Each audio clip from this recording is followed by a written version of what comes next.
Jude verse 22 says, "Be merciful to those who doubt." If you saw the last refuel that I did, we unpacked that verse, and now we're going to take it a step further. When someone doubts their faith or deconstructs their faith, they're typically given two options, and neither option is very good. Option one is we idolize the doubter or the deconstructor. And I think this is very much the social norm right now, that when someone deconstructs, culture applauds them. Culture says, good for you, you're leaving the church, you're leaving your faith, or you're posting a hashtag deconstruction on TikTok. And very much so, this is the water that we swim in. This is the air that we breathe. In fact, it was the author James K.A. Smith who said that we don't believe as a culture right now instead of doubting. We believe while doubting. We are all Thomas now. And it certainly feels that way. So many people are wrestling and struggling to believe. But here's the problem, is that when you look at deconstruction for the sake of deconstruction, is that what lies on the other side of that?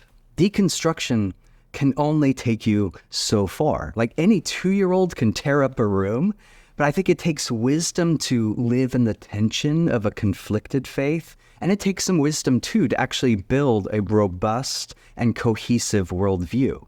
If you started ripping apart your house, now again, some forms of deconstruction are good. If there's termites in the wall, that's something that needs to be torn down. But if you kept tearing everything apart, the roof, the walls, ripping up the foundation, pretty soon you won't have a place to live. And the problem with fully deconstructing a worldview is that sooner or later, we all need a house to live in.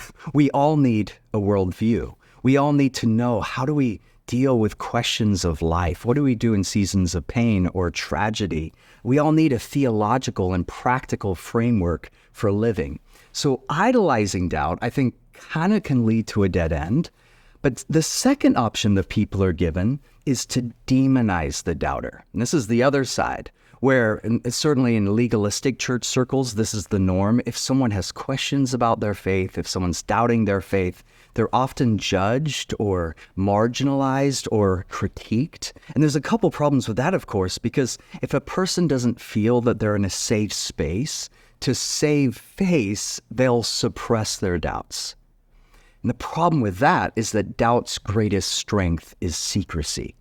If we hide it, if we pretend our questions don't exist, it can become more toxic. It can become more malignant than before. It's not until we drag our doubts into the open that our doubts can be redeemed, which really leads me to the third way that we should deal with our doubts and certainly help those who are struggling with deconstruction. It's not to demonize the doubt, nor is it to idolize a doubt, but rather, Jude 22, show mercy to those who doubt. Did you know that that phrase, show mercy, in the original language actually speaks of a physician who's repairing a broken bone? If you've ever been there, if you've ever broken a bone, you know how painful that is. But you also know how beautiful it is when a physician comes alongside of you to put that broken bone back together. That is how the Bible says we're to respond to those who doubt. Not judgment, not cynicism, not get your act together, have more faith,